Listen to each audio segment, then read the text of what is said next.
late? What do you mean I'm late? I'm always a couple minutes late. Good morning. How you doing? Welcome to the Morning Night Live. Got the cough syrup working. Hey! Big day, big night last night. Big night for Joe Biden. Not so big for Bernie. I don't even know what to say about it. I'll make something up after the intro. But hey, is it time for Bernie to turn it in, or is he about to turn it in? He didn't even come out after the things last night. He didn't come out and talk to us like most people do. That's not a good sign. But who knows? Maybe he's regrouping. We'll look into it after the intro. Play the intro.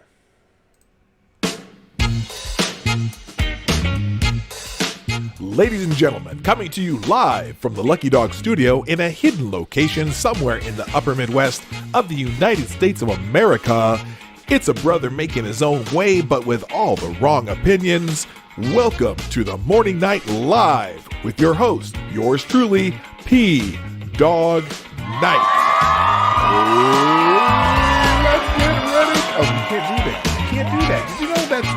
Do you know that Michael Buffer has that copyrighted? That whole "Let's Get Ready to Rumble" thing. You can get in trouble for saying that. Literally, trademark? No, it's his trademark. It's a trademark, so that's even worse. Holy smokes. Good morning, everybody. Welcome to the Morning Night Live with your host, yours truly, PDawg Night. It's Hump Day on the Morning Night Live on March 11th, 2020, a lovely Wednesday morning. And Wednesday usually means jazz. Yes, it is. And here we go. It's going to be one of those days where we have a really mellow sounds. Light saxophone in the background. A little bass, a little piano. Yeah. It's just one of those days. Good morning, everybody. I'm glad you're here at the Morning Night Live. I might be doing my jazz voice for the whole day. Not exactly ASMR, but it's very soothing and pleasing. Yes, it is, and I'm here to please you.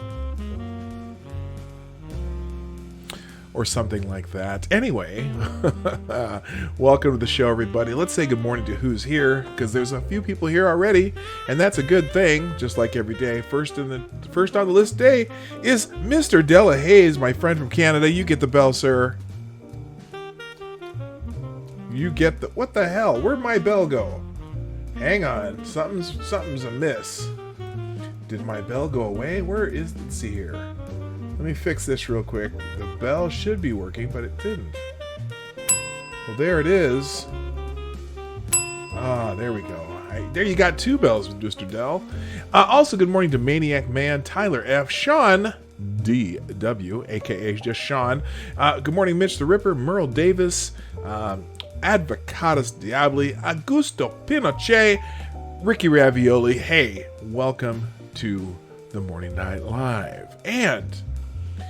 we quoted Discworld characters. Now, I'm not sure what that means. I'm not sure. But anyway, Pre-Night is never late. He arrives precisely when he intends. Yeah, see? So the 9 o'clock is just, I try to turn it on at 9, and then I have to make a couple clicks, send us a couple tweets, and all that stuff. Ooh, I'm having a little trouble talking here. I think that coronavirus has kicked in. But anyway... if you haven't seen the tweet, here, I'm going to put it in the chat. You can tweet that out if you haven't done it already. A couple of you, I think, have already... Have anyone tweeted that? Oh, good morning. Yeah, Tyler F., thank you for putting the tweet out. That's a great thing. And if you'd be so kind, because you guys are the ones who help the show grow, make sure you hit the share arrow or retweet my tweet from the tweeters things from over there at PDawg Night, at PDawg Night. And then also, if you like what we do, let me know during the stream. You can hit the thumbs up, and we do take donations, and super chats are done through the Streamlabs link in the description down below. It'll show up in the chat every once in a while. Or you can just go to pdawgnight.live. Oh my god! pdawgnight.live, and that'll take you there. Oh, I almost forgot to keep using my My jazz voice. Okay, so just the spoken word is a great thing. Discworld's a series of books. The quote is similar to one about witches. Ah, there we go. There we go. Good morning, Maddie, from the House of Geek. You are so welcome in the Morning Night Live studio. Welcome, welcome, welcome. I run on Cuban time. You know, I am half Nigerian, and most people who live in regions near the equator, they all run on like Cuban time or Mexican time or Nigerian time or Indian time. It's just one of those things. It's, you know what? Here's the thing. Here's what happens. And I used to think that was not xenophobic, but just I thought that was kind of a racial stereotype. And you know what? It's not. You know, I figured out what it is. People in those regions who are in more hot regions, even in the deep south, people aren't as quick to go anywhere. And the reason is it's hot. It's too hot to move fast all the time. It's too hot to be worried about it when you get somewhere. You just get there when you get there.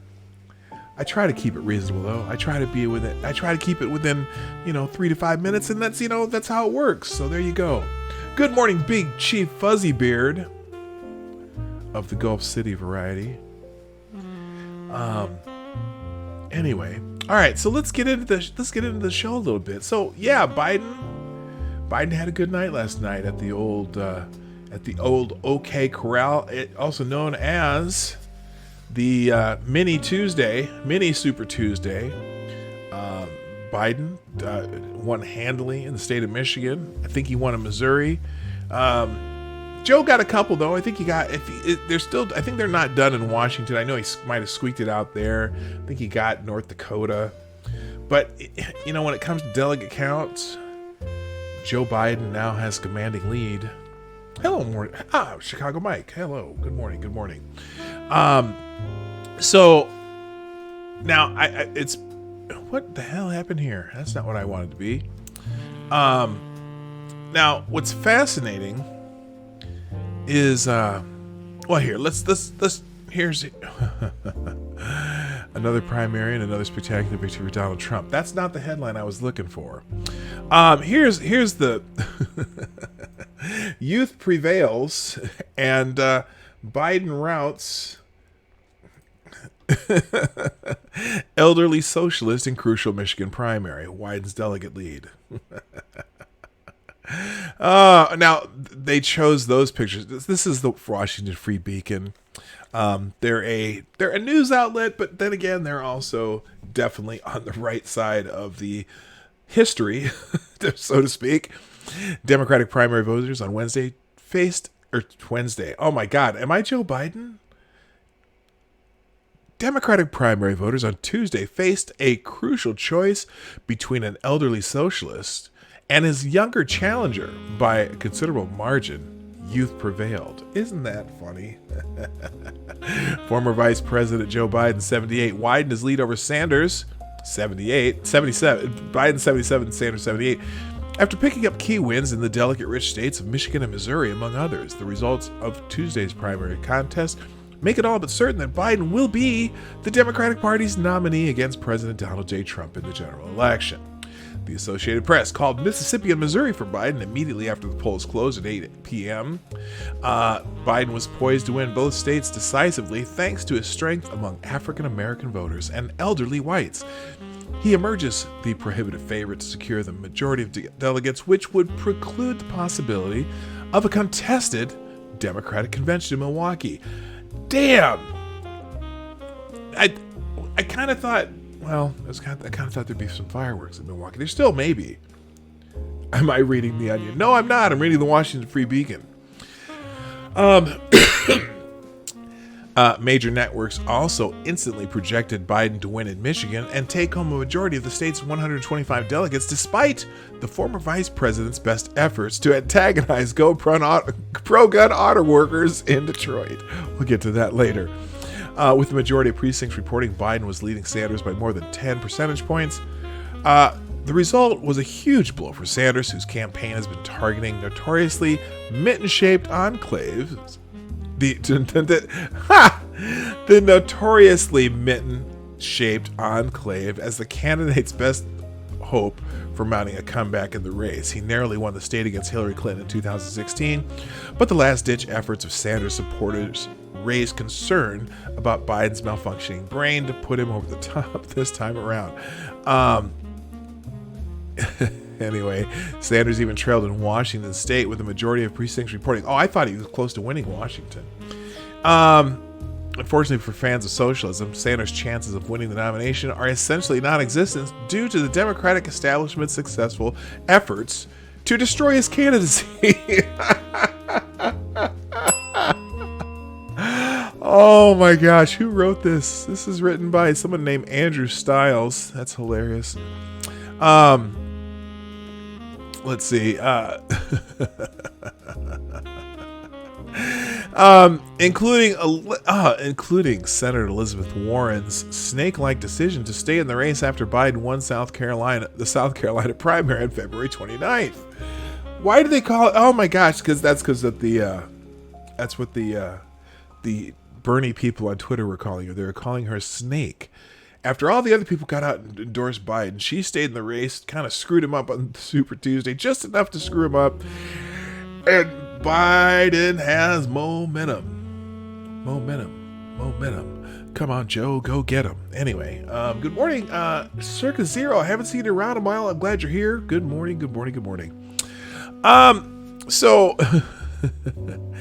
As of late Tuesday, betting markets were projecting that Hillary Clinton had a better chance than Sanders of winning the Democratic nomination.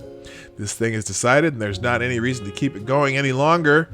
A day longer, former Clinton strategist James Carville said on MSNBC, the Democratic voters have spoken. Now, here's the thing.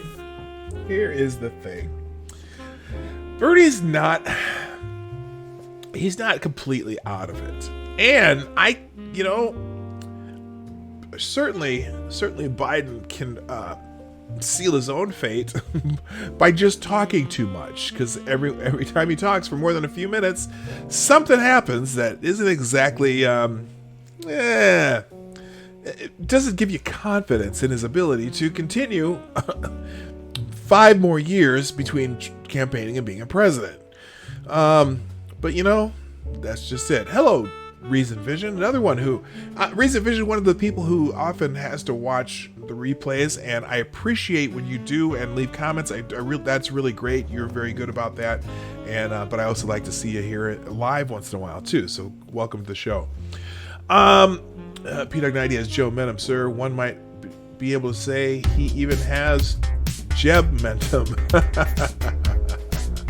Oh, and we have our first super chat of the day from Mr. Dick Hertz, who says, it's coffee time. Yes, it is coffee time. I do have my cup of Respirations coffee in hand, and it's always a good time to take a sip. Okay, so anyway, yes, thank you very much, Dick Hertz.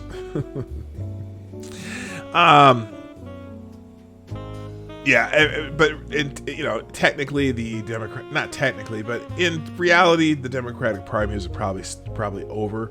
Bernie does have a chance if he sweeps, and I mean sweeps, New York, Ohio, Florida, but I don't think he's going to even come. He may not. Look, there's 3 candidates on the ballot still. I mean, well, there's actually all the candidates are still on the ballot. But there's 3 who are still in the race on the ballot. Unfortunately, Tulsi Gabbard isn't getting hardly. Tulsi Gabbard came in 5th in Michigan, and she's actually still running. And I don't get me wrong, I don't dislike Tulsi Gabbard at all. She's basically a young, very attractive Bernie Sanders politically, though, and that's not my thing. Plus, but she's very strong about not being in foreign. What she calls them, regime change wars. Okay, that's her big thing. But she has no chances either. And the thing is, she's smart, reasonable, sounds great. But for some reason, she made the mistake in 2016 of not supporting Hillary Clinton, and then taking on Hillary again this year. And the establishment said, that's what the establishment said. Okay. So anyway, by the way, good morning, Becca. Farley and Kingslayer Damocles. Tulsi is a gun. No, Tulsi's policies are exactly like Bernie Sanders. She is this.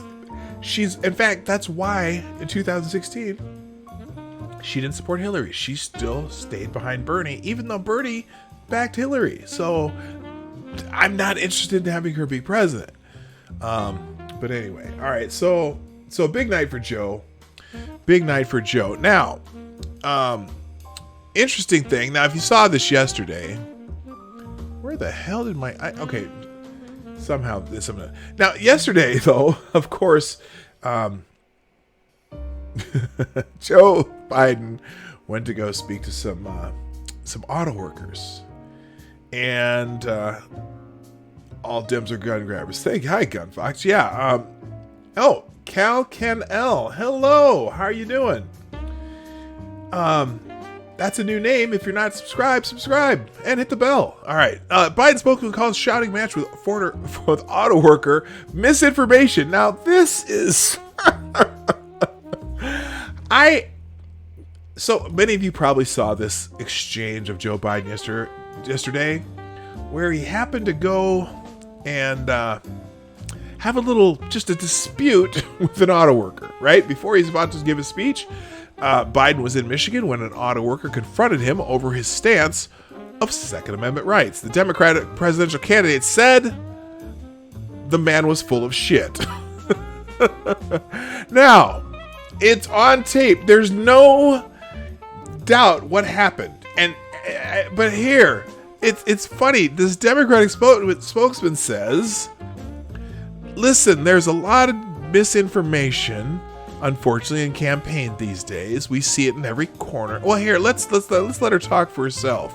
This is amazing. Listen to this.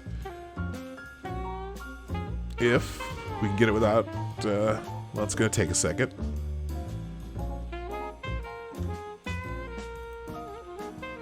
Oh, we're getting a commercial. Well, here, we're going to not listen to it while I'm eating my breakfast. That's only 12 on the seconds. edges of cliffs. Okay. On a ski lift. Here we go.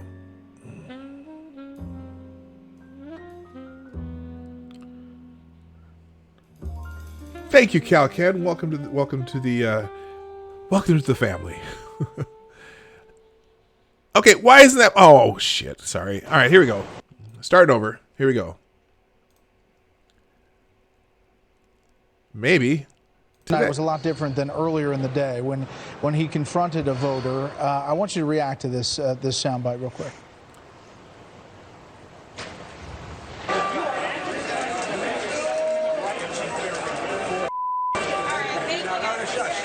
And here's the other part about this. If you saw this clip, yeah, throw a hashtag fuck cancer in the chat. We got some bad news. One of our friends. Well, you can explain it in the chat too, Shiagrad. That's fine. I'm happy to have you do that. But in fact, I'm going to do that myself. I know this is I'm taking some time away from what this clip. But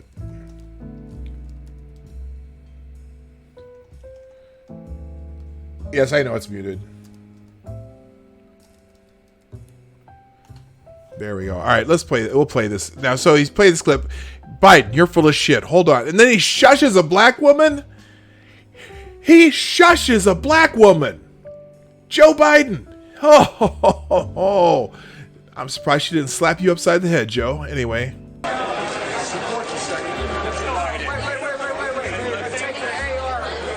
I'm going to take your... Okay, I laughed. He's going to take your AR-14 away. Oh, good God.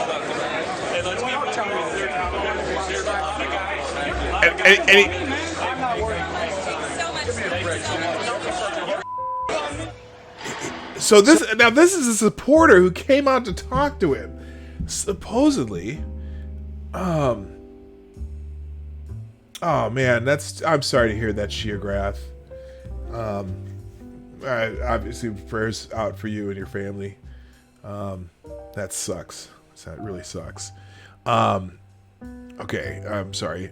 So this much different tone. I assume he's talking about AR-15s there. Oh yeah, earlier he said an AR-47, and then he later said an AR-14. I mean, it's all just, it's cracked. It's funny.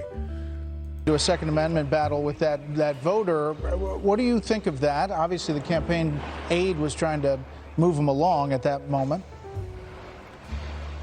Listen, there is a lot of misinformation, unfortunately. What is the misinformation of an unedited video of your candidate calling a constituent a horse's ass and telling him he's full of shit? It was right there on the tape. In campaigns these days, we see it from every corner, and I think what Biden was saying there is, I'm not going to allow somebody to distort my record. I'm going to be crystal clear about where I stand. I think that that's what voters are looking. Crystal clear about your AR-47 and your AR-14, huh? Oh my God. For. I think that's what Democrats want. You know, I think it is, unfortunately, Donald Trump has shown us that he is going to try to run a bruising campaign that's going to Wait. That wasn't Donald Trump, lady. That was a constituent from the United Auto Workers who he was about to give a speech to.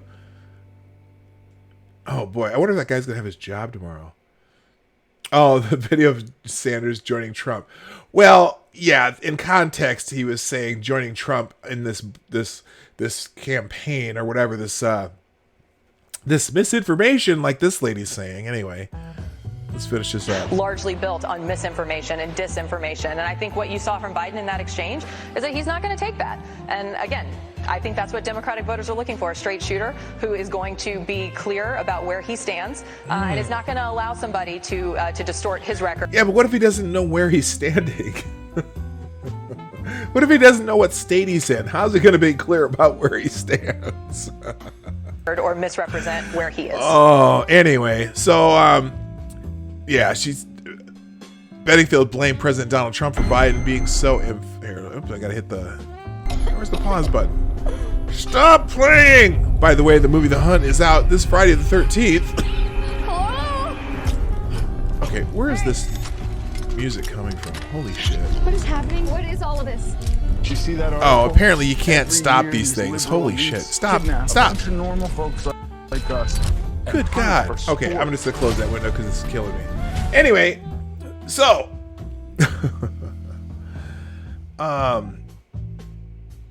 Yeah, that's just silly. Anyway, moving on. By the way, it's yesterday, speaking of the Michigan primaries, now I just saw this tweet that somebody retweeted from Eric Trump. Apparently, with 99% reporting in Michigan, Donald Trump had 637,000 votes, absolutely crushing previous Republican and Democratic incumbents. By comparison, Obama had 174,000 in 2012. Now, granted, Donald Trump was not running against anybody. Well, there was a couple people on the ballot there, but here's the rub.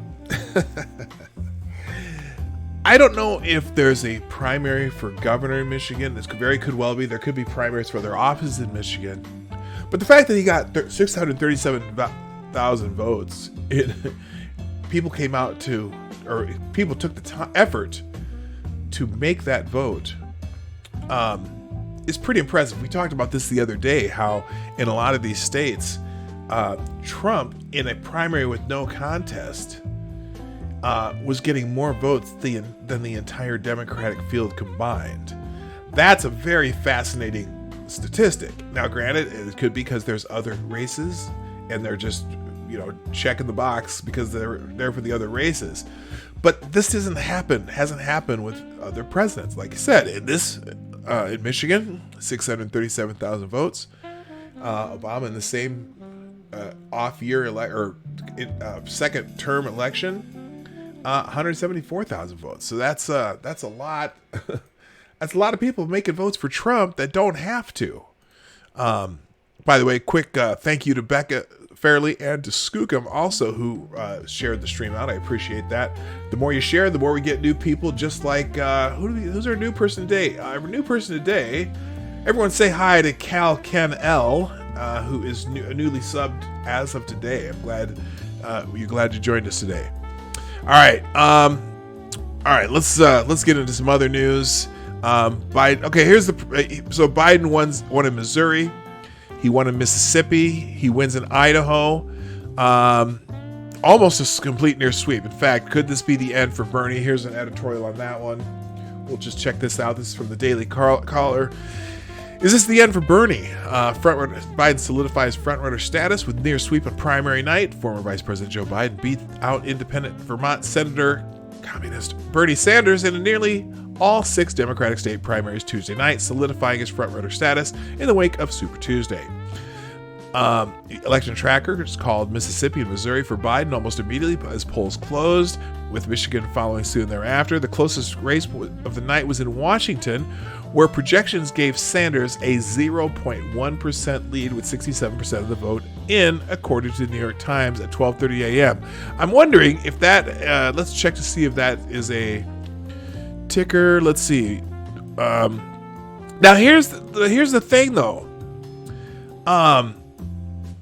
Okay, so these are the delegate totals from today's contest, and they're still being counted. Look, delegate-wide, here's the thing. And I talked about this when we talked about this on Super Tuesday. Just because Biden wins the states, or it wins a state. Oh, hi, Reese Donald. I didn't say hello to you yet. Good morning. Just because Biden won the state doesn't necessarily mean he's getting that many more delegates. Look, 846. This is just from yesterday. 846 to 684. So it's not like Bernie's getting blown out. It's not like, oh, I see, that's a total. Okay, March 10th delegates, 176 to 110. Biden, it is possible. Seriously, it is possible that Biden could go into the convention with less than 50% of the delegates, right?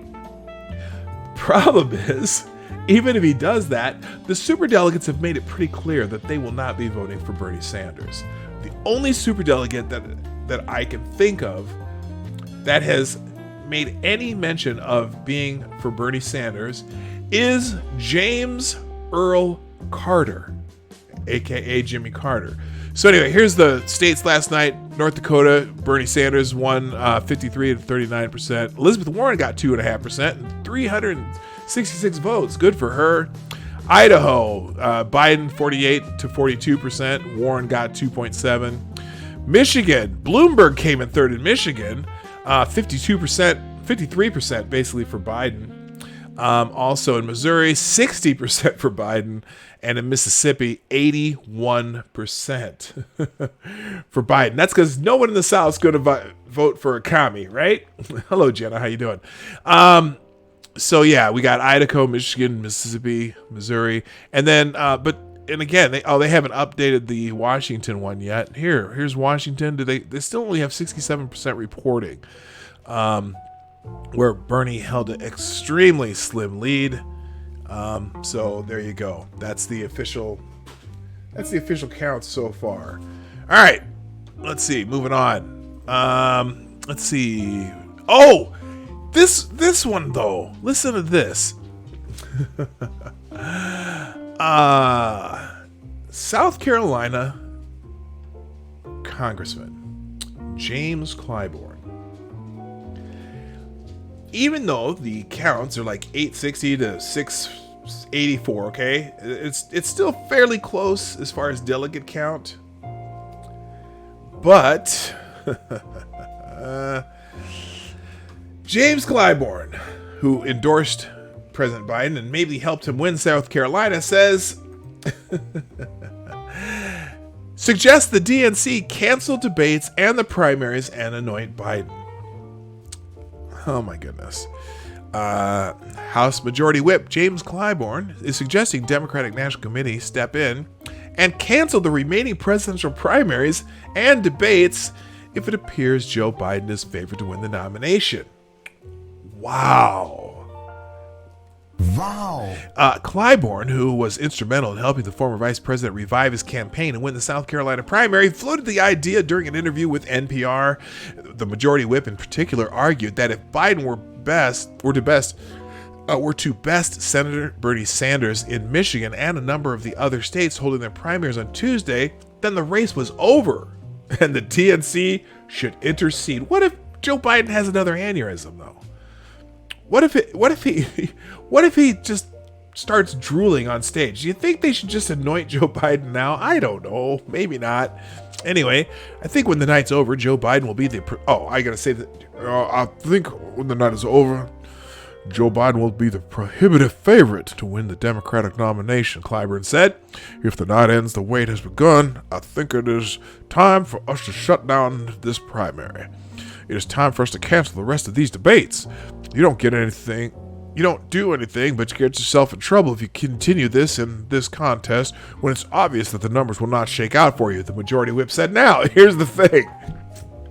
You know why Representative Clyburn doesn't want this to drag on too long? Because the more Joe talks, the more he sounds terrible. The more he says dumb things, and the more that he gets in fights with people who are trying to vote for him. Remember Fat from Iowa? Remember this gem? You're a lying dog-faced pony soldier. Remember that one? Yeah. I'm just thinking, there's Jim Clyburn on, okay, let's see. That's the same thing he just said in the tweets there. Clyburn's suggestion comes only days after the DNC announced that it was changing the format of the upcoming primary debate in Arizona to allow the candidates to sit and take questions from the audience. The change was interpreted by many to favor the former vice president over Bernie Sanders, especially since Biden is facing renewed scrutiny over his fitness to be commander-in-chief. Even though the DNC claims the change is not meant to benefit any candidates, Sanders supporters believe otherwise, especially given the recent machinations of establishment Democrats. As Breitbart reported last week, the establishment rushed to consolidate behind the former vice president in the 72 hours between the South Carolina primary and Super Tuesday. Those efforts range from the high-profile endorsements of party leaders to fundraising help and even free media coverage for the Biden campaign. They also coincided with the surprise withdrawals of Senator Amy Klobuchar and Pete Buttigieg, who subsequently threw their support to the former vice president on the same night. Isn't that, well, sort of on the same night? Amy Klobuchar's announcement got a little tangled up with some people who took over her stage, so she had to wait an extra day. Anyway, it's almost frighteningly obvious that somebody in the DNC said, hey, it's rally time. Let's get behind this. And Elizabeth Warren decided that she just didn't want to play along yet, even though she dropped out of the race after Super Tuesday. But it's funny how everyone got in line. You got Klobuchar, you got Buttigieg, Cory Booker, Kamala Harris, all the former candidates except for Andrew Yang. We'll get to him in a minute. And did Bloomberg officially endorse Biden yet? I don't think he has, but I think he's already said that he's going to be using his billions and billions of dollars to defeat Donald Trump, regardless if he's running for president. There might be some campaign finance issues there. He's going to have to play the he's going to have to be careful, though. He might get fined a couple $1,000s for some campaign finance violations.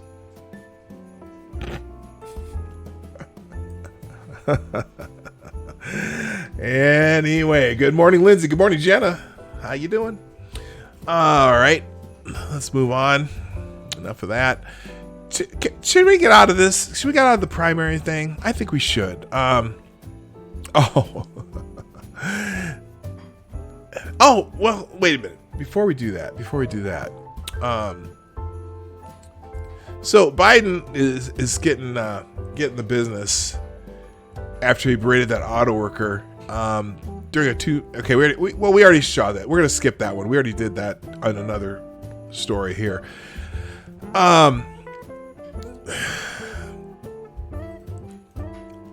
Interesting article here with Biden's comeback. Hang on, with as soon as it loads up here. The establishment seems to have come out of hiding. And this is a pretty good, interesting article here. Joe Biden's Super Tuesday comeback is something to both be relished and feared. It is an outrageously grim and comical turn of events. A 77-year-old man who refers to the Declaration of Independence as the thing and who seems to be confused about his own last name is now a leading contender for the White House. As funny as it may be on the surface, there is something dark and sad about Biden's rise. The Democratic Party establishment knows Biden is unfit for office. They don't care. With Biden, the political machinery that usually operates in hiding in the shadows has come out into the light in aviator glasses and a sunny grin. The powers that be are declaring openly that their right to rule will not be reined in by anything, least of all the perception that they are incompetent and out of touch. Thanks to decades of failed and corrupt leadership, many Americans are developing a creeping and cynical feeling that they don't have a voice, that voting is like choosing from a carefully crafted menu of options with the same mediocre results. President Biden would prove them right. He would eliminate the mystique that once allowed them to believe our political system is one worth respecting, and the complete decline into decadence that characterizes American managerial democracy, which is now at such a late stage of decay. It no longer matters if a presidential nominee can tell his wife and his sister apart. Oh, hammer time! Hi, MC. Biden's comeback proves that many things which people thought mattered in the great American clown show of presidential politics actually don't work. The standards are through the floor. Biden has no policy. Can anyone name a policy that Biden's running on right now other than he's not Trump? I mean, at least Bernie did have a lot of policies. Of course, policies that were, excuse me, policies that he could never pay for that worked. I mean, Elizabeth Warren had a plan for everything, but nobody likes her. Anyway, a vote for Joe is a vote to remove Trump from office, not to elect Joe Biden. He would be the first president who, upon election, everyone, most of all the supporters, knows would not be calling the actual shots. Yeah, who's going to be calling the shots if Joe Biden becomes president? He doesn't know what state he's in. Anyway. Sanders supporters have now learned a harsh lesson. Power, not ideology, is what matters most. Indeed, Biden's surge has less to do with his so-called moderate politics. Nothing about the Democratic Party is moderate anymore. Than the fact that Biden can be more easily compromised and controlled than a true believer like Bernie. That's the views from the hall of power, at least. There has been a convergence between party elites and primary voters who chose Biden for similarly unideological reasons. They care most about removing Trump from office, and they think Biden is the candidate best positioned to do that. Sanders supporters reeling from the rebuke of black voters have now fallen into a familiar revolutionary pattern, blaming an uninformed lumpen proletariat for choosing the wrong candidate. In fact, oh my gosh, they're salty on the old Twitter reels today. I'm telling you, we'll get into that when we get into Twitter trends today. The Black and Boomer coalition that chose Biden is not ideologically driven the way Sanders' young liberal supporters are. Notwithstanding the elitism of the Sanders camp, they have a point. Not that Biden's coalition made the wrong choice, but that democracy is vulnerable to the corruption by powerful interests. And in this case, the interest almost universally backing Biden. I'm not going to read the rest of this, but that you get the point. It's if your only reason to vote for Biden is you think he can beat President Trump, that may not be your best choice, Democrats. But I just can't. I've got to tell you, I can't wait for the debates. I really can't. Oh, by the way, I was going to say later about Andrew Yang. Yes, the competent and brave Andrew Yang just did the math and finally gave his endorsement to Joe Biden. Sure, Joe Biden may have reached the point of diminishing returns, but Andrew Yang is no dummy. He's done the math, and he's going to stay relevant in electoral politics for years to come. And on CNN, of course, he will have to hew the company line. That company is Democrats Incorporated, whose current absent-minded CEO is none other than Slow Joe.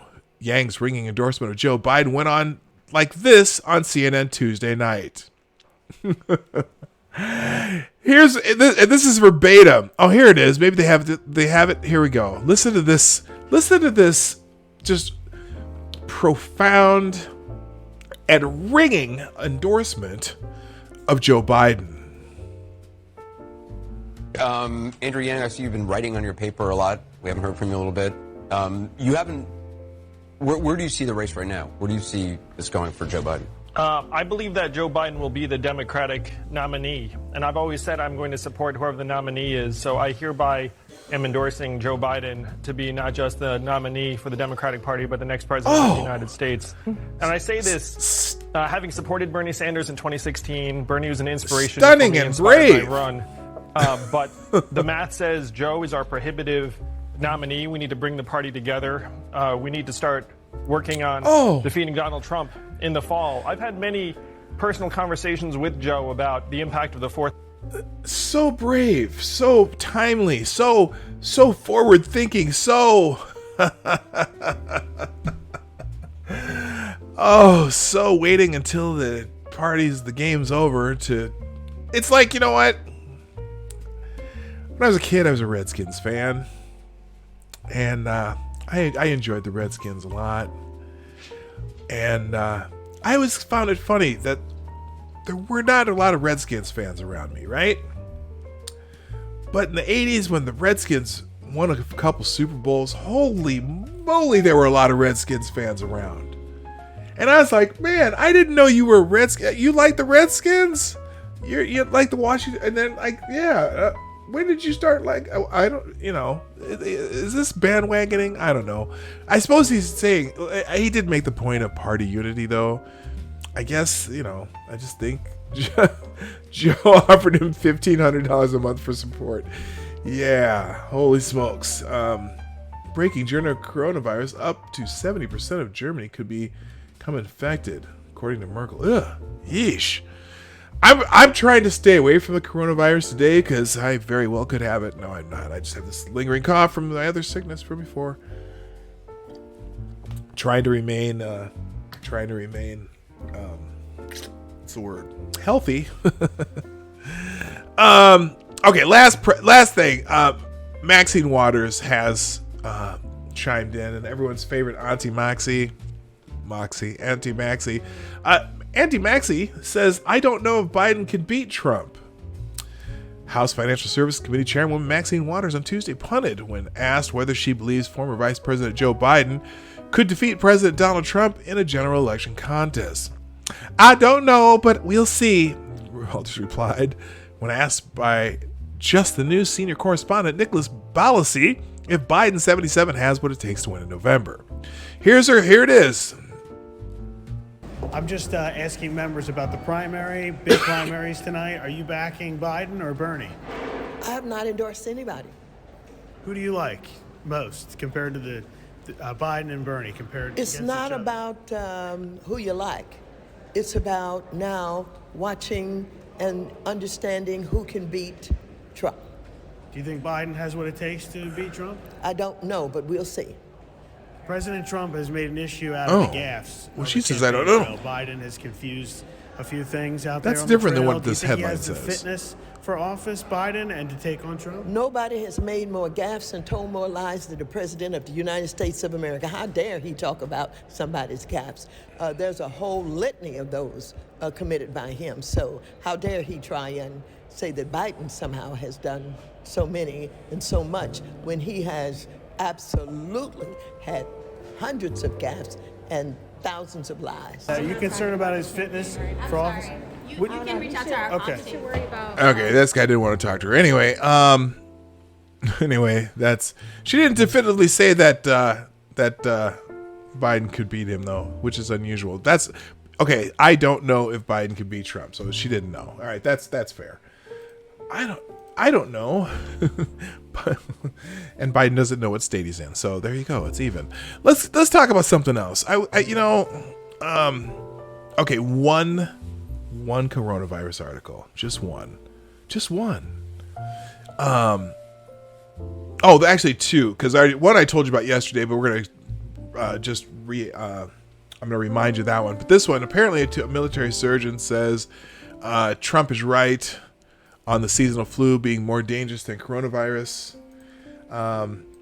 Air Force Brigadier General Paul A. Fredericks, Joint Staff Surgeon, said Tuesday in a Pentagon briefing that Trump is right that the seasonal flu is more dangerous than the coronavirus. So he said, "So the president is right. I know you're shocked that I said that, but the president is right."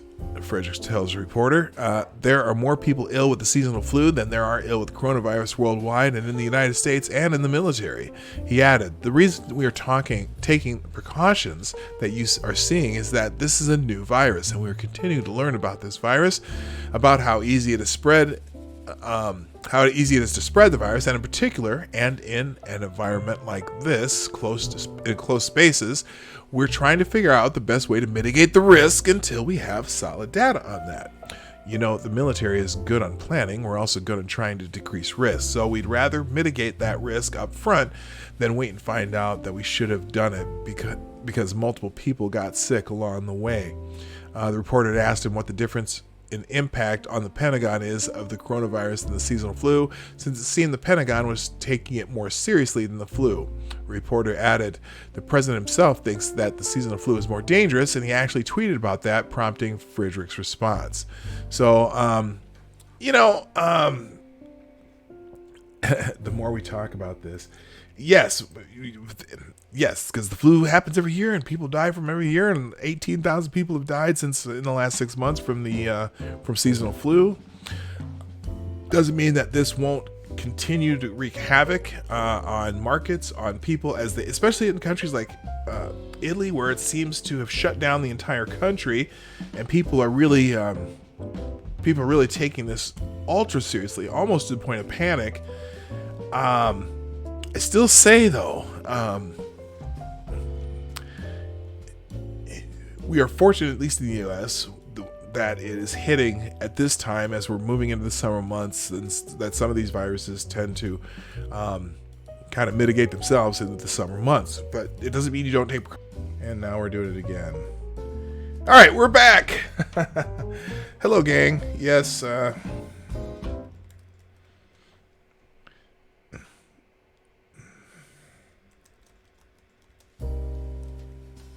And we're gone again.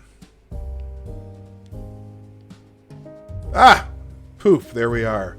Sorry, gang, had a little issue there with the, I don't know if it was my internet connection or what, because it seemed to disconnect from my end, not from YouTube, so apologize for that. We're back in the game. All right, now I got to refresh a bunch of windows here that died.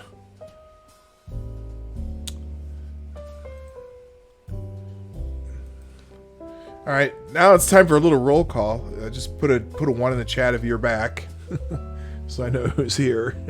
Sorry about that. And so I was trying to get to the last thing about coronavirus today is that the president got major insurance companies to waive copays on coronavirus testing. He announced that from the White House. Let's see. All right, looks like everyone's starting to flow back into the chat too. Anyway, the Trump administration got major insurance companies to waive copays on coronavirus testing. On Tuesday, Vice President Mike Pence announced that the Trump administration was able to get major insurance companies to agree to waive copays on coronavirus testing. I'm pleased to report that, as you requested, Mr. President, that all the insurance companies here, either today or before today, have agreed to waive all copays on coronavirus testing and extend coverage for coronavirus treatment in all of their benefit plans. Pence announced during the meeting with President Donald Trump and insurance CEOs, according to The Hill. The vice president, who was tasked last week to help lead the effort in combating the coronavirus, added that insurance companies also agreed to avoid any surprise billing by making prices for coronavirus treatments available to patients up front. The health insurance companies that attended the meeting and are seemingly on board with waiving such copays include United Health Group, Anthem, Cigna, Humana, Aetna, and my health insurance company, Blue Cross and Blue Shield Association. So that is good news. That's a big deal. And I think that there's going to be plenty of help out there for people who may not be insured. It's one of those things. So real quick, okay, I think everyone can hear me. Do I need to refresh my chat too completely? I'm not sure. Let's try this. Okay, there's that. Oh, there we go. All right. My chat just completely froze too. All right, hey, there you go. Everyone's here. Good to see everybody back who was here earlier. All right. Almost everybody. And let's see. Now, I got to go back into here. I lost a whole bunch of stuff when that by the way, what's muted? No sound. Okay, what the hell?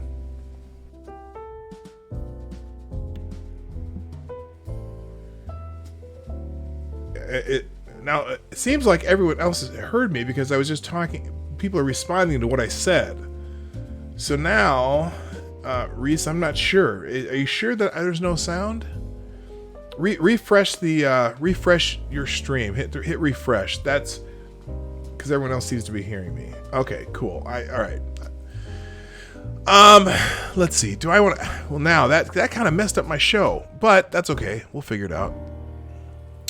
I really wanted to get in a couple other things. Just some other headlines. House Democrats can get secrets. Mueller evidence. Appeals court said. The Court of Appeals that was handling that. Here's the article.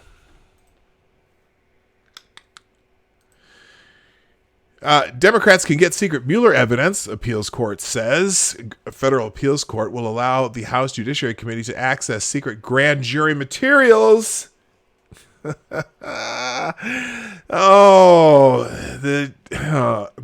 jury materials, which are not supposed to end up being public, but someone's going to leak them if they get them. I don't trust them. I don't. Access to secret grand jury materials from the former special counsel Robert Mueller's investigation. A 3-judge panel of the U.S. Court of Appeals for the D.C. Circuit ruled circus is probably the correct term, which is what I said, but yes, it is the D.C. Circuit, ruled 2-1 that the House can review redactions and other sealed materials from Mueller's sprawling 2-volume report pursuant to its impeachment power. Democrats have left open the possibility of a second impeachment depending on the contents of the grand jury information. Now, here's the thing. Oh my gosh. That's all they want. They are so concerned. And remember, we all know why this is happening. And if you know the 3 words that why they're continuing this nonsense, put them in the chat. If you know the 3 words, there are 3 words why. Someone will figure it out and I'll give you a bell. Tuesday's decision has no immediate consequences, however, since a lengthy appeal to the full D.C. Circuit or the Supreme Court will follow. Though the materials could contain information harmful to President Donald Trump, congressional investigators won't take possession of the information for months, if not longer. Grand jury proceedings and the materials they generate are generally kept secret. One exception to the rule allows the disclosure of protected information in connection with a judicial proceeding. Now, remember, that's not quite.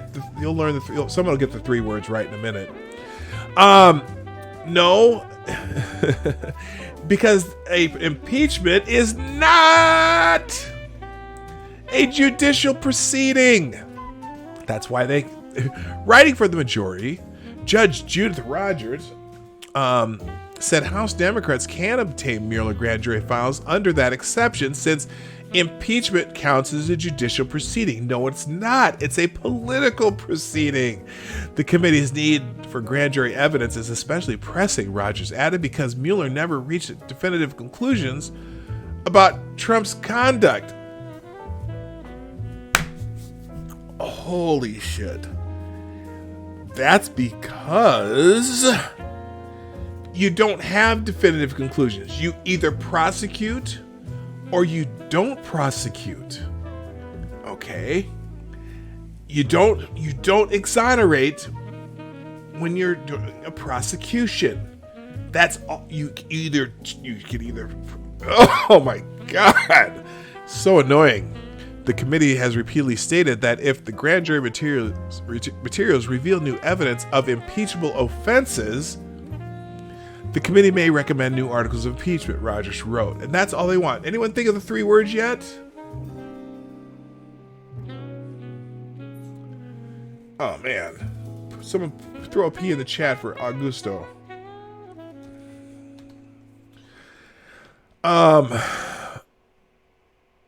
Russia. No, that's not it. There's 3 reasons why the Democrats want to keep pursuing impeachment. 3 words. Somebody's going to figure them out. At the end of this article, I will tell you what those 3 words are. Rogers said the February decision is different from Tuesday's case because grand juries operate under the auspices of the courts. Even though the Department of Justice currently houses Mueller grand jury information, the judiciary is the ultimate supervisor of grand jury proceedings. Because the Department of Justice is simply...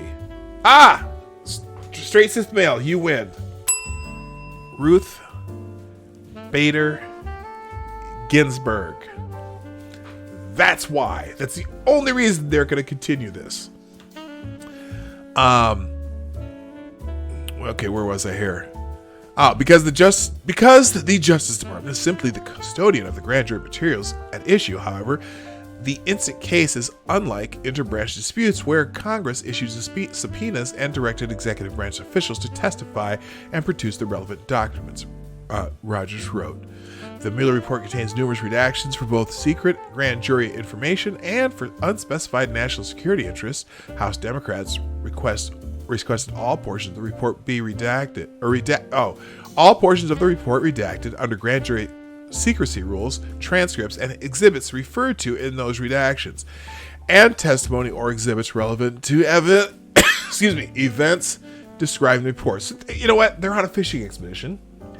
And the problem is, a lot of the stuff redacted is going to name names of people. So now they're just going to use it. It's basically what they want to use as a political tool. Okay. That isn't 3 words. It's 3 names. Are names words? Names are words. Names are words. Hello, Kessler. How you doing? Anyway, so yeah, that's going to go to the full Court of Appeals, and then it's going to go to the Supreme Court, and who knows how that's going to end up. I think that an impeachment is a political process. It's not a judicial hearing, regardless of if it's part of the Judiciary Committee. I don't know that that's going to go. I think it's blindly political. All right. I had a couple others, but I'm going to move on because it's time for Twitter trends, and I need to make this. I need to be on time today. Anything else? Oh, hang on. This is interesting. Breaking news from yesterday, kind of, but apparently Sotomayor recuses herself from Electoral College case. Fascinating. Supreme Court Justice Sotomayor will recuse herself from a case regarding the Electoral College, according to a new report from Washington Post. The letter explains her rationale as she is friends with one of the parties. Oh, okay. Not because it's something to do with Trump. So here it is. Dear counsel, I'm writing to inform you, the parties, that Justice Sotomayor has determined that she will not continue to participate in this case. The justice believes that her impartiality might be reasonably questioned due to her friendship with respondent Polly Baca. The initial conflict check conducted in Justice Sotomayor's chambers did not identify this potential conflict. Justice Sotomayor will continue to participate in Schiaffalo versus Washington. Okay, I see. There's another. She's not in this case, but she's going to stay in this case. Last month, reacting to a Supreme Court Justice Sotomayor's claim that the GOP-appointed justices are being biased in his favor, President Trump called on both Sotomayor and Ginsburg to recuse themselves from Trump-related matters. We all know that story. The Washington Post reports that Justice Sonia Sotomayor will not participate in one of the two cases the Supreme Court will hear in April to decide whether the Constitution forbids states from dictating how members of the Electoral College cast their votes for president. Oh, that's interesting. The clerk of the court informed lawyers in the case Tuesday that Sotomayor realized that she is friends with one of the parties in one of the cases from Colorado. Sotomayor will still participate in the other case from the state of Washington. The justice believes that her impartiality might be reasonably questioned due to her friendship with the respondent Polly Baca. Supreme Court Clerk Scott Harris wrote, the initial conflict check conducted in Justice Sotomayor's chambers did not just identify this potential conflict. Now that is somewhat surprising. According to news reports, Baca and Sotomayor consider each other old family friends, and Baca attended Sotomayor's confirmation hearing. According to an article in the Denver Post, Baca organized a gathering in Denver to watch the confirmation vote, and Sotomayor joined them via speakerphone. Polly, you know how much I love you and how much I love your senators who both voted for me, Sotomayor said, according to the report. Justices decide themselves whether to recuse from a case, even though President Trump recently called on Sotomayor and Justice Ruth Bader Ginsburg to recuse from anything Trump-related that came before the court. Neither responded, and this case is not one that could provide an obvious partisan advantage. So there you go. That was in the Washington Post. That's interesting. All right, time for the daily Twitter trends. Let's see what's happening in the world so that you know what people are going to be talking about later today and what videos you're going to be watching tomorrow. I'm going to check the hashtag first. PDK News. Let's check the hashtag real quick and see what's there.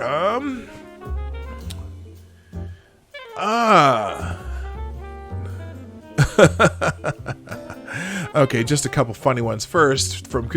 We saw this from Gillard Pirate P yesterday, but I like it so much that I'm going to show it to you again.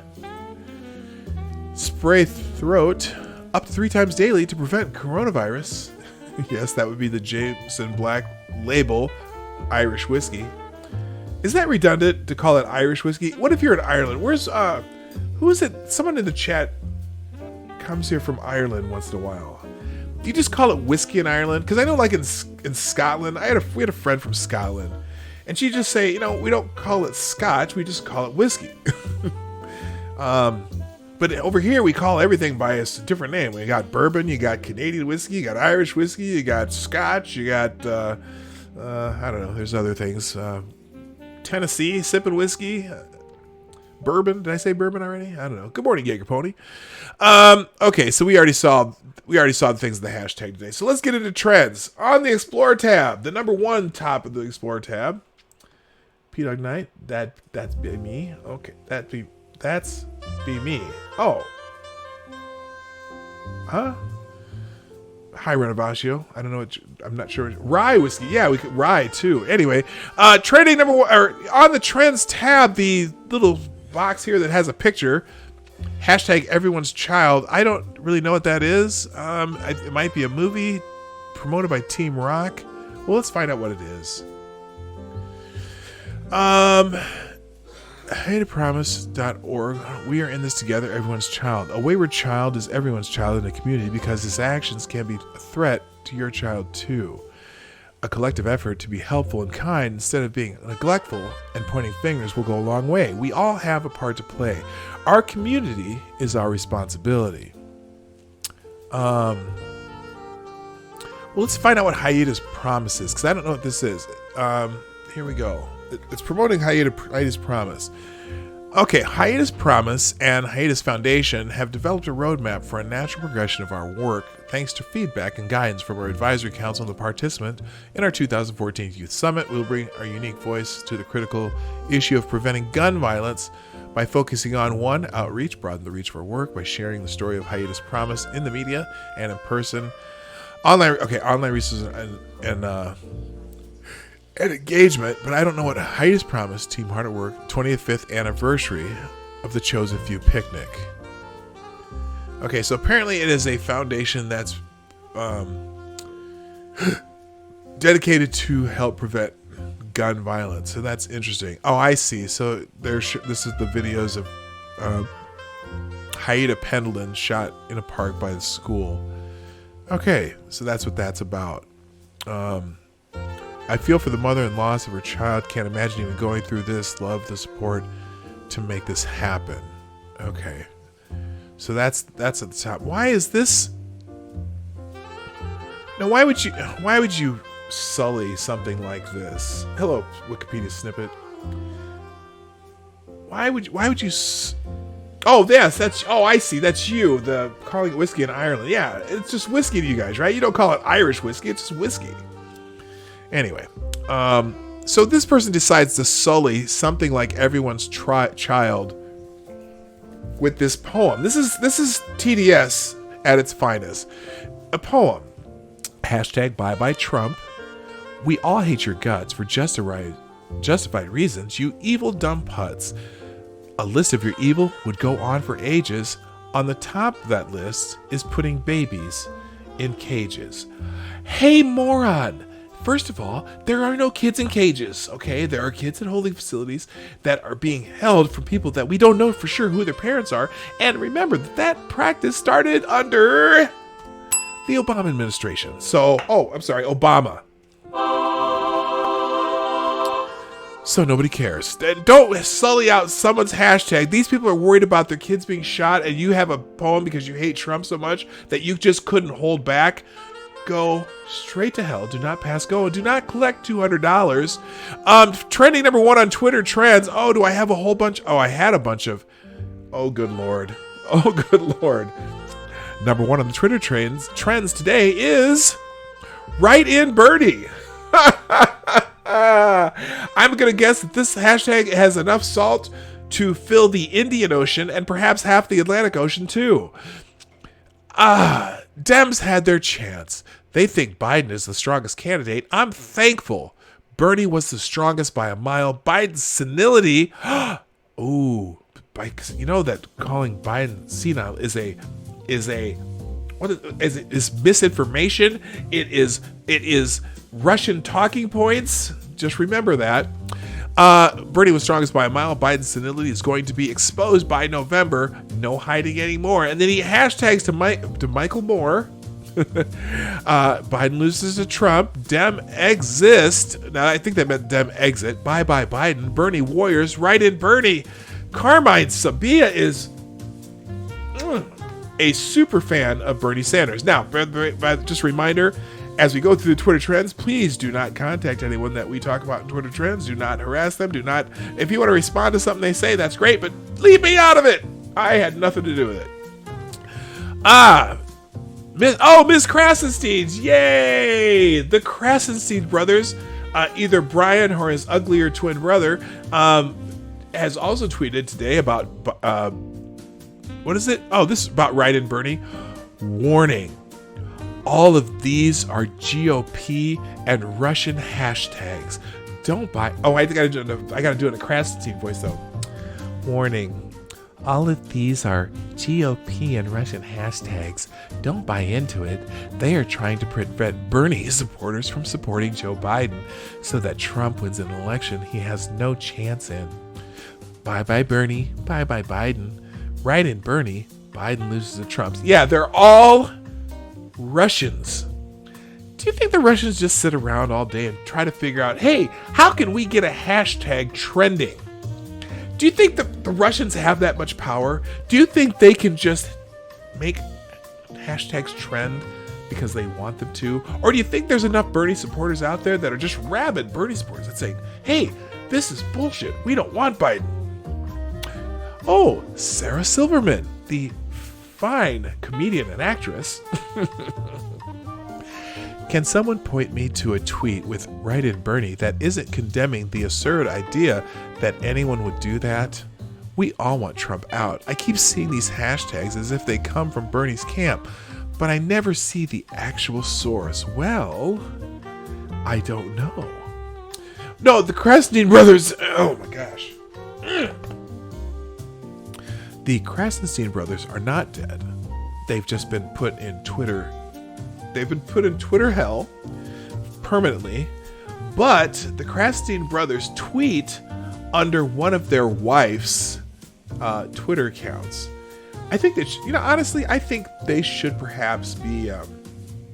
Nope, I'm not going to say it because then that would be responding to people on Twitter. When I tell you not to respond to people on Twitter when I do this show, so don't do it. Never mind. Just that thought is going away. Joe Biden is a Michael Bloomberg Democrat, says 68,000 Americans would be saved per year by Medicare for all, and Biden said he would veto it.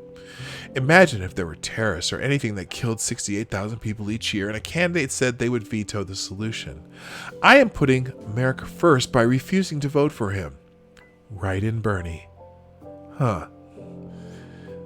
This time I will write in. So this is Socialist Boomer says, I voted Democratic in every election in my life. This time I will write in Bernie unless the Dems are able to convince me otherwise.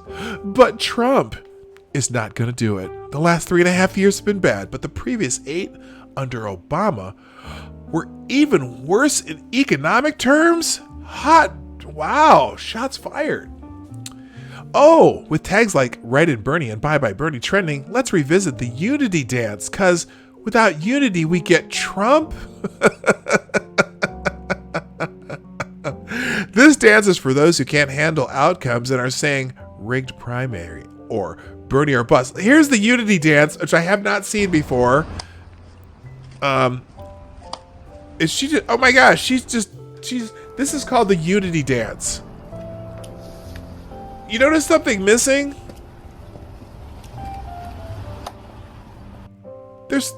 Anyone notice something missing there? Here, let me escape that so it works again. She's dancing to, well, now refresh. She was dancing to the wind. Good thing she didn't break when you'd hear it. Right in Bernie, under Sanders, income and jobs would soar, economists say. What economist? A single economist says that. He says median income would be up by $22,000, poverty 6%, annual GDP growth 5.3%, unemployment 3.8%. What? Who is this economist who believes that if you take millions and trillions, not even millions, trillions of dollars away from people and out of the economy, that the economy would soar? Under what planet? Okay, here it is. Median income would soar by more than $22,000. Nearly 26 million jobs would be created. The unemployment rate would fall to 3.8%. What's the unemployment rate right now?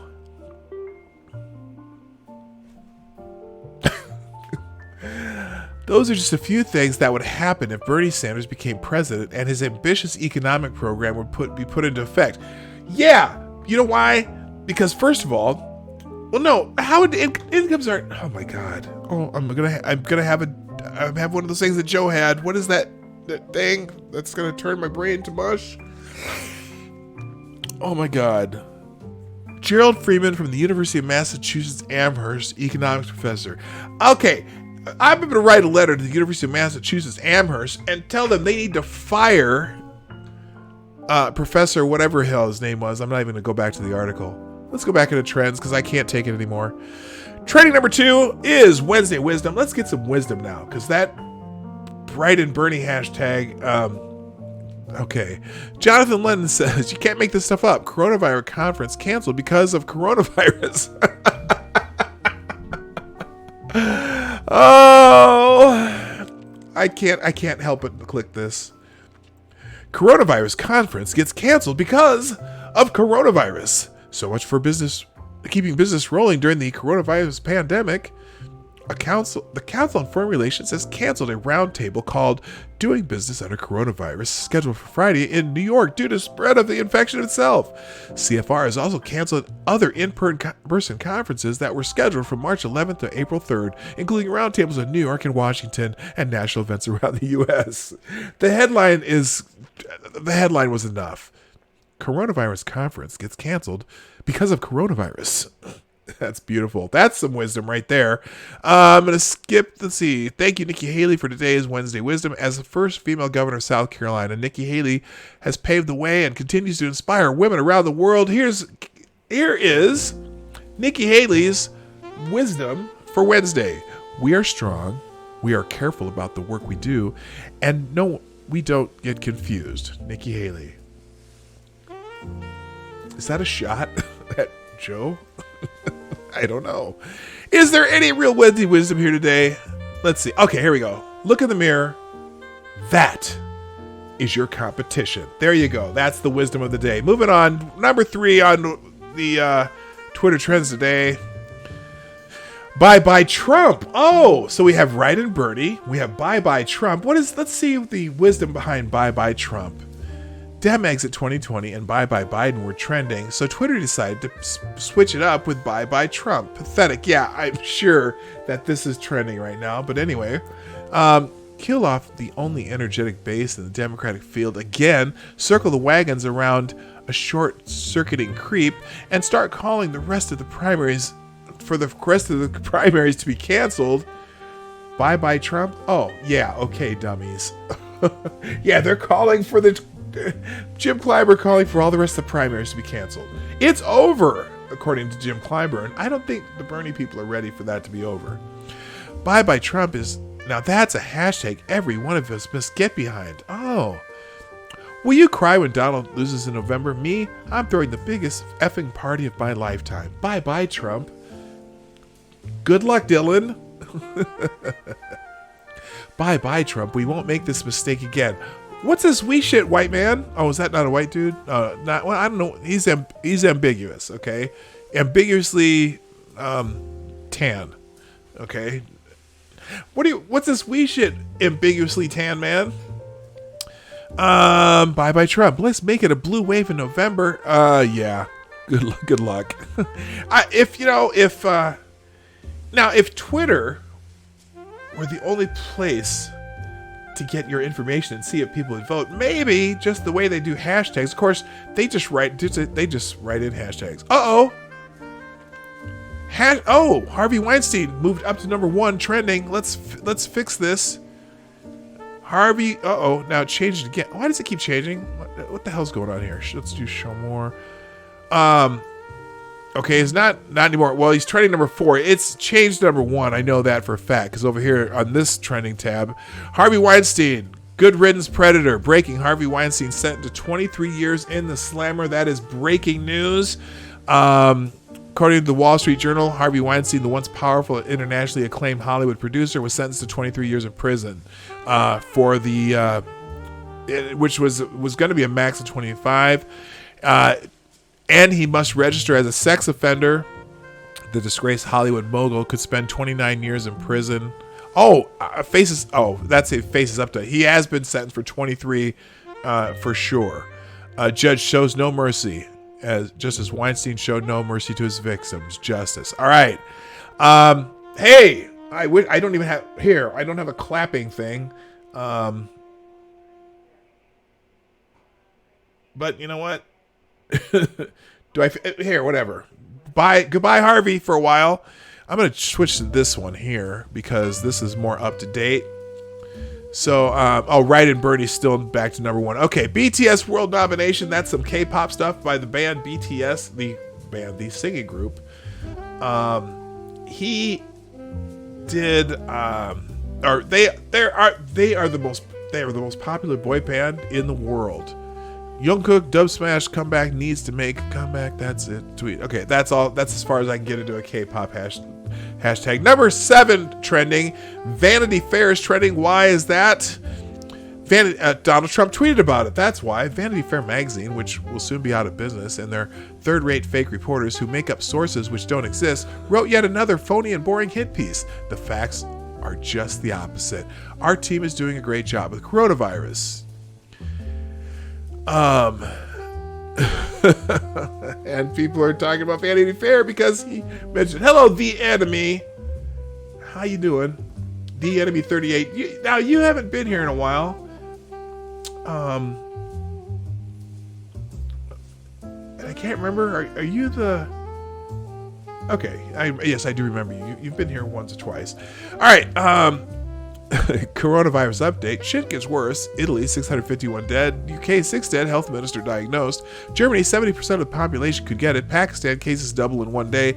Belgium, 1 death. Iran, 350 dead. France, Macron calls it an exceptional crisis. US, Trump abuses Vanity Fair by tweet. Hey, you know what? Maybe it's because Trump can walk and chew gum at the same time. I don't know. White House press secretary demands retraction after Vanity Fair reports Trump in total meltdown over... And this is Roger Lynch. Roger Lynch is a CEO of Condé Nast, which is the parent company of Vanity Fair, who says, I'm really proud of all the work our excellent team at Vanity Fair and all our Condé Nast publications around the world do. Speaking truth to power is what we will always do. And just to set the record straight, Vanity Fair had a record audience numbers last month. Well, good for you, Vanity Fair. This is just one of those distractions. Thank you. And we have, oh my gosh, what the heck is going on here? We got a mega, oh my gosh. Thank you so much, Jaeger Pony. I am speechless. All the coffee on this super chat. I'm going to replay it just so you can see that again. Oh, well now that's the donation. That's the new top donation of the day. That's why I got the little K-pop thing there. But it only shows up when I can't do it on the replay. Gosh, that is amazing. Very, very super incredibly generous. I've completely lost my train of thought. Thank you so much. You are here, you get an extra bell just because, and I'm going to give you one of these too. Wow. Thank you so much. That's very incredibly generous. All right. Terry Faraci, thank you for promoting Vanity Fair, Donald Trump. I was wondering if you could name the particular article that got you rattled, because there are several excellent Vanity Fair articles about coronavirus and your behavior, and I don't want to miss out. Yeah, Trump rages at Vanity Fair for phony and boring hit piece outlining his paranoid response to the coronavirus, which, in some ways, tweeting about it comes off that way. But like I said, sometimes I wish Trump would put the phone away. Avengers Campus is training. I don't know what this is. Let's see.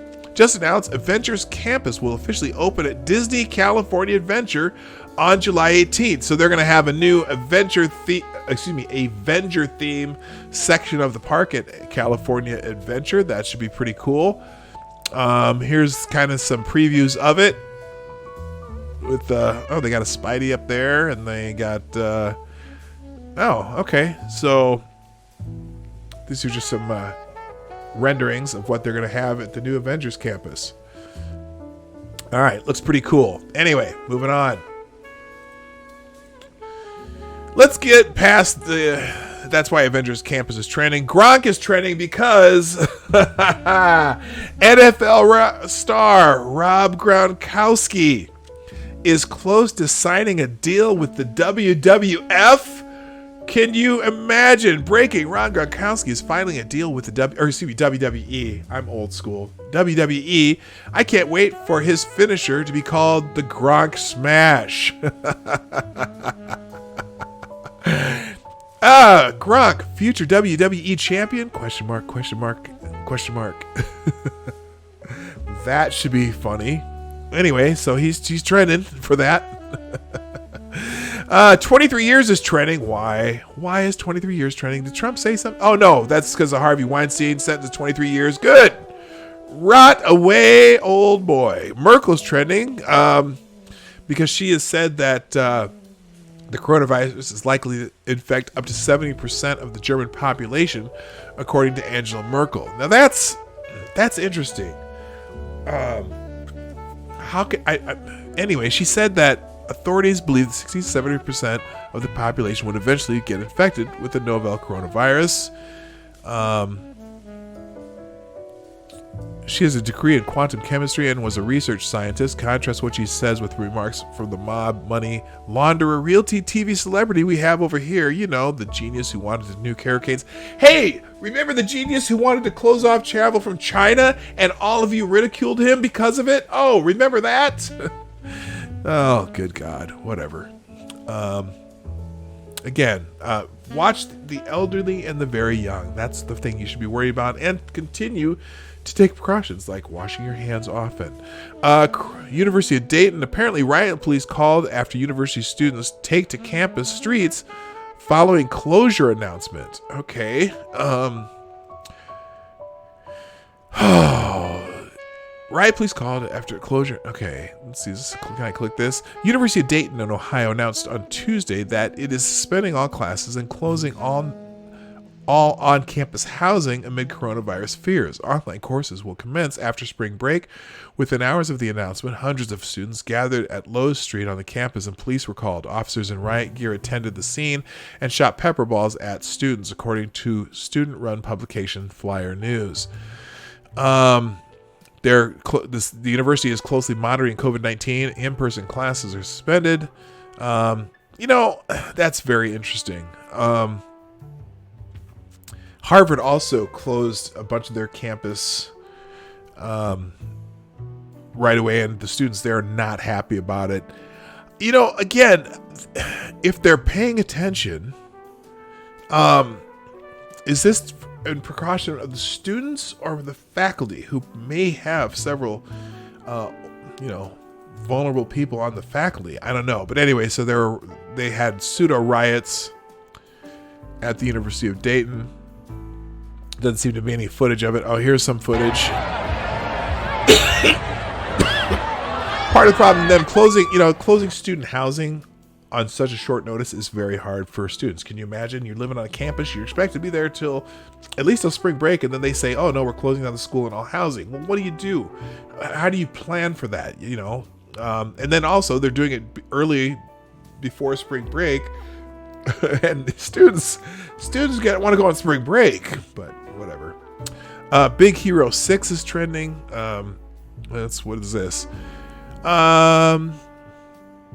Okay, I don't know. Rango, Spider-Man, Big Hero 6. Apparently these are ranked the best animated feature Oscar winners of the 2010. And Big Hero 6 is in that top 10 of people ranking the top 10, but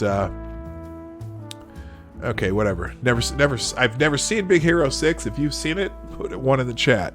Happy 3/11. Happy 3/11, one of the happiest days of the year. Peace, love, and positivity. Cheers, 3/11 day. Another photo of me and my brothers in 3/11 last year. Tonight, happy 3/11. Why is 3/11 a happy day? I'm not really sure. Happy 3/11 day to some of my favorite humans and musicians and men that ever walked the earth. You make every moment feel like bliss, dear. Okay, whoever those people are. Maybe. And then we have the Investigate 3/11. That's kind of a joke on Investigate 9/11. 30 years and counting for the best band in the land. Who is 3/11?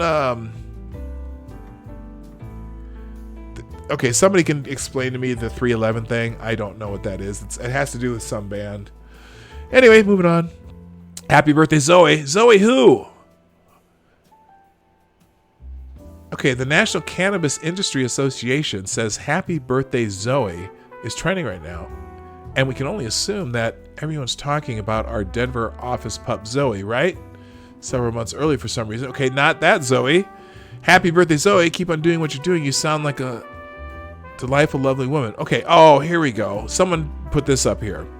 This is my baby girl, Zoe. She was born autistic, very high on the spectrum, and she's actually a savant with eidetic memory.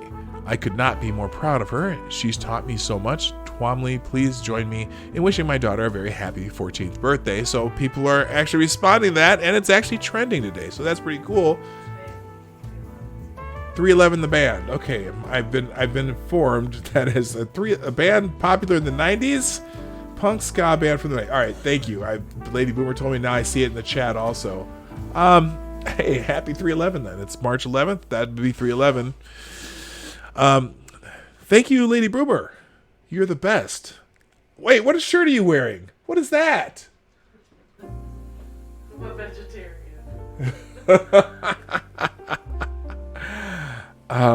The lovely Lady Boomer is wearing a shirt that says vegetarian, and it has a giant pot leaf on it. And I'm thinking, what the hell? Anyway,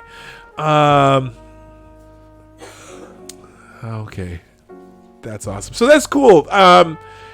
You know what? I will participate in that hashtag today. That's very cool. All right. That's not why it's 311 Day, says Maddie House of Geek. Oh, why? Okay, you posted a link in the chat of why it's 311J. Find Maddie up here. Let's see. Maddie put it up here somewhere. I can't find it.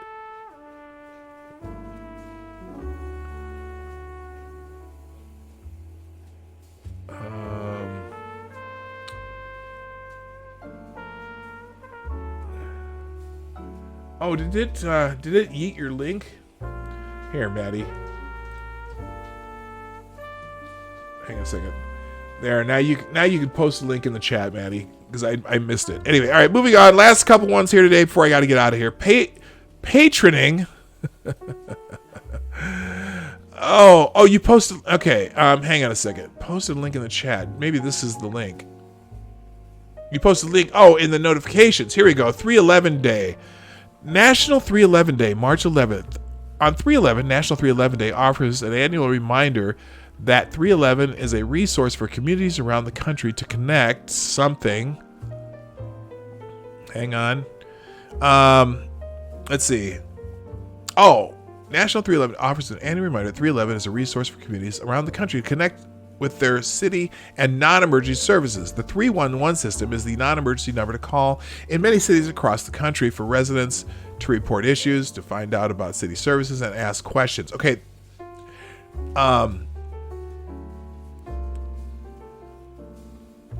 Okay, the citizens call 311 to number to report concerns they notice in their cities.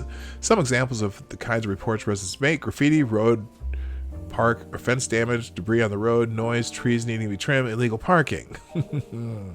How to observe 311 Day. Learn whether your city uses the 311 system. And so, if so, be sure to use it to report non-emergency issues. If your city does, encourage your city leaders to add 311 to their program. Get the word out by using 311 too. Make sure your friends know how to use it. When one way to do that is by using National 311 Day on social media. Okay, so that's one of them, and then the other ones was just the band 311 putting stuff out there for their band. So it's a little bit of both. All right, now this is why patroning is trending. This is like Mike Huckabee says this is like an SNL parody. She is like literally like not aware of like literally much of like anything, like not even the fact like literally no word patroning, and she is literally clueless as to what like racism literally means, and she is in Congress literally. Okay, people are making fun of Alexandria Ocasio-Cortez for this. Honestly, it sounds almost so silly to say, but there's a lot of restaurants that are feeling the pain of racism, where people are literally not paid. Restaurants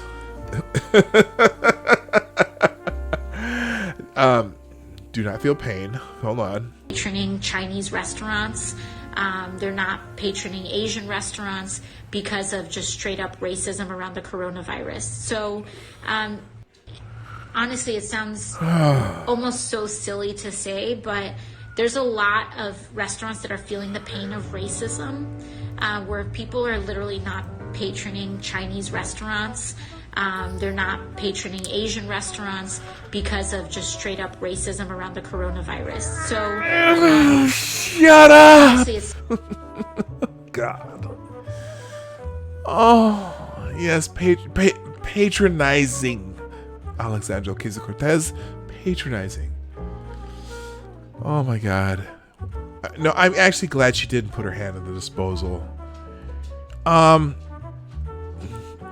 was patroning my local Chinese restaurant last night, takeout, wondering if she listens to anything she says.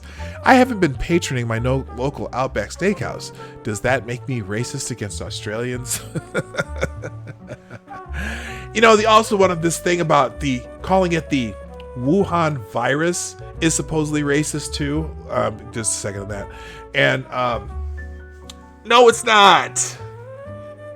Oh, I'll show you that at the end. Anyway, Michigan State University is trending because breaking. Michigan State University is suspending all face-to-face classes starting at noon today. President announces in an email will last until April 20th. My God. Oh, but also because they're also saying there was voter suppression in Michigan.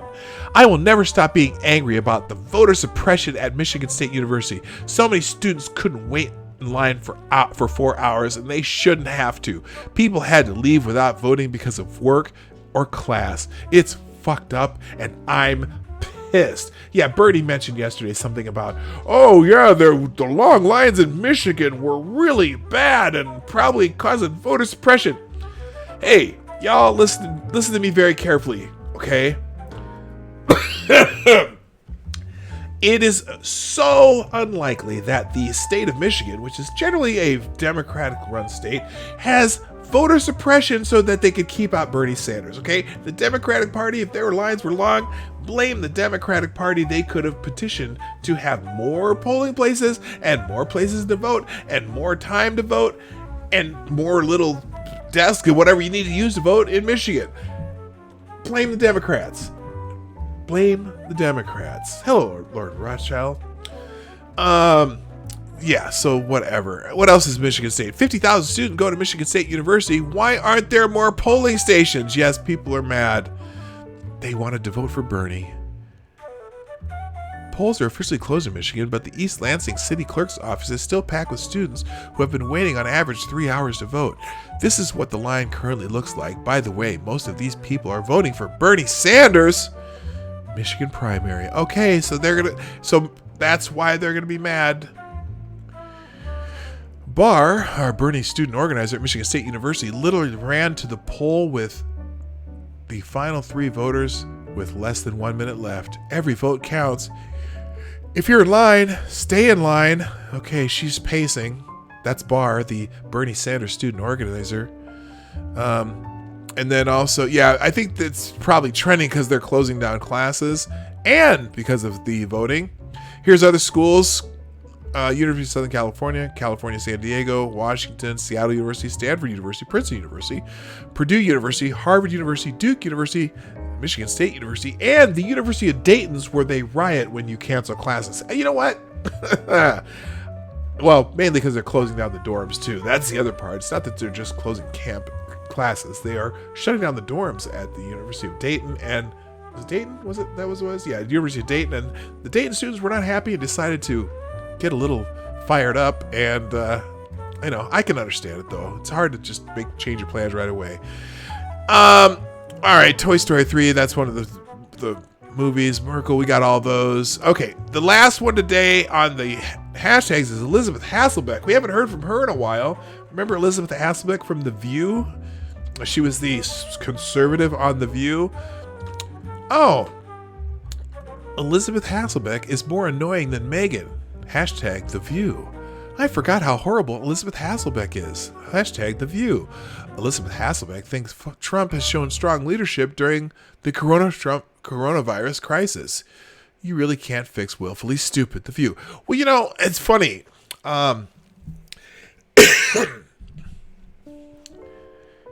Geez, Elizabeth Hasselbeck is even dumber than I remembered. Pray it away there, Liz. Pray Corona away. You know, apparently she was on The View today.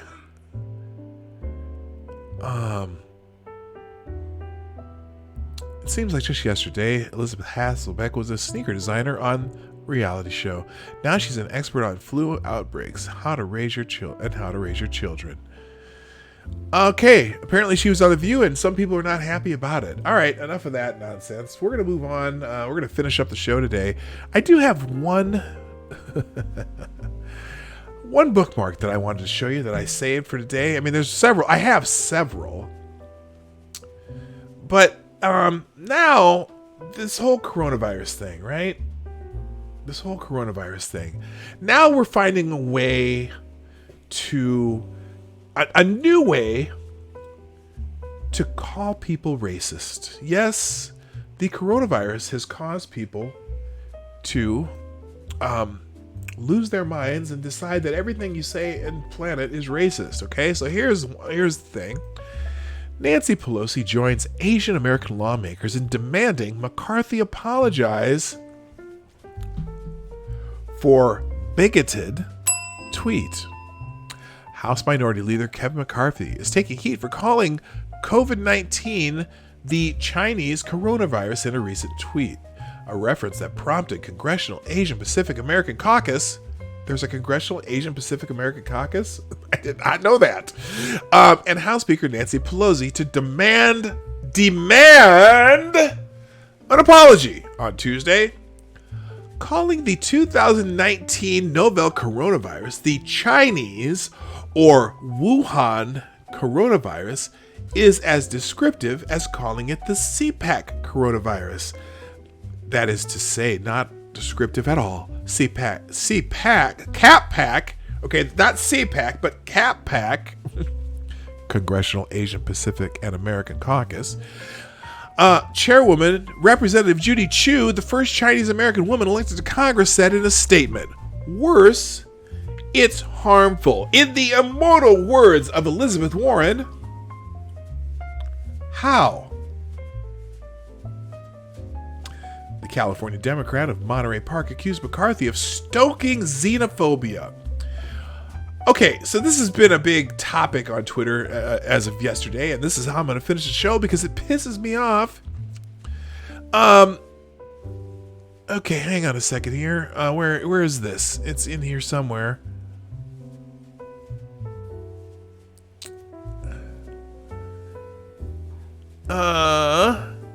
More Chinese coronavirus, just like Tucker. 10 insults to injury. I'll now have to listen to morons, bootleggers proclaiming this is innocent and merely descriptive. Here is someone, your favorite epidemiology adjacent healthcare zealot here. You are correct. He's Schifferbrains. It is exceedingly rare for the medical community to name a virus for where it was found. MERS being the recent big one. It's COVID-19, and that shit is just racist. Full stop. Hold on. Ebola, named after a river near the point of origin. Lyme disease is from Lyme, Connecticut. Zika comes from Zika Forest in Uganda. German measles, Spanish flu, West Nile fever, Rocky Mountain spotted fever, Rift Valley fever, and so on and so on. He comes up with, you provided a list of a dozen or so names, many of which are colloquial, as opposed to the actual medical reference term used by professionals. Out of millions, Spanish flu is used with the ill will, just like Wuhan virus. German measles was merely discovered by Germans, and so on. Well, wait a minute. So if it's racist, thank you. If it's racist to call it Wuhan flu, here, let's look it up. I'll bet you anything. Wuhan virus. Let's look that up. Wuhan virus. I'll bet you anything. Oh, here's CNN.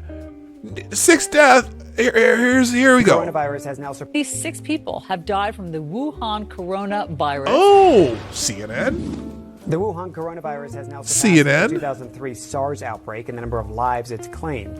They're under quarantine out of concern that passengers and crew were exposed to the Wuhan coronavirus. And this breaking news just into CNN, Asia the official Times. death toll from the Wuhan coronavirus. Asia Times. Oh my gosh. The Asia Times. How lethal is the Wuhan virus? Racist. Province has now risen to 780. Having to deal with it, the total number of deaths from the Wuhan coronavirus. Oh, surpassed the SARS outbreak. Anderson Cooper, from 2002, racist. 2003. Spreading fast as the number of confirmed cases of the Wuhan virus. NPR, racist. In a matter of days, Dr. Lee The Wenliang Guardian, went from treating patients racist. to becoming one. The 34-year-old ophthalmologist diagnosed Saturday with the Wuhan coronavirus. We have new information about how the Wuhan CNN, coronavirus is racist. spread. Good to have you with us. So we start with the Wuhan coronavirus spreading across China. Wuhan coronavirus have now been confirmed in all Chinese regions. Welcome back. This is another story we're following closely because the signs are getting worrisome. There are now 11 confirmed cases of the Wuhan coronavirus here in the U.S. Amazing. And I mean, Wuhan virus. I have information that will lead. There is a tweet from Wuhan virus, though. I have information that will lead to the arrest of Hillary Clinton. I gotta believe it's gonna disappear sometime soon. Okay, folks, that's it for the show today. I'm trying not to cough. I think I might have the Wuhan virus. Not really. Again, I'm recovering from a prior existing condition. Anyway, thanks for being here today on the Morning Night Live. We're here Monday through Friday, 10 a.m. Eastern, 9 o'clock Central, 4 p.m. GMT for people who don't understand United States Daylight Savings Time. Thanks, y'all, for being here. If you haven't done so already, hit the like button, that little thumbs up on the way out. And if you would be so kind to share the stream out, or if you're watching after the fact, make sure that you make comments down in the comment section right down there. And if you'd like to make donations to the channel or to the, to the host, obviously, you can do that through the PDawg.live website right there. Make sure you follow me on mine, Gab, Twitter, any of those things. Even though I don't really use Twitter regularly, but the other two work too. At PDawg Night. Thank you so much, Jaeger Pony. I got to give you another special shout out and an extra bell. That is so incredibly generous. I really appreciate you. I'm still stunned from that. I'll be back tomorrow at the same bat time, the same bat channel, but now it's time for me to go. My name is PDawg Night, and I'm out of here. Have a great day. Hey, this is PDawg Night, and thank you for watching today on the PDawg Night channel. If you have an observation or remark you'd like to make about this video or my channel, I absolutely welcome you to write it in the comment section down below. I really look forward to hearing from you. And before you go, if you like what you saw but you're not already subscribed, please make sure you hit the subscribe button and definitely click that bell that pops up afterward so you'll be notified when I post new videos or when we go live. I broadcast my live show, The Morning Night Live, Monday through Friday at 10 a.m. Eastern, 9 o'clock Central. A special thank you to all supporters of this channel who share our videos on social media and who make donations through the Streamlabs link, which is also in the description down below. Thanks again, and until next time, I'm PDawg Night, and I'm out of here.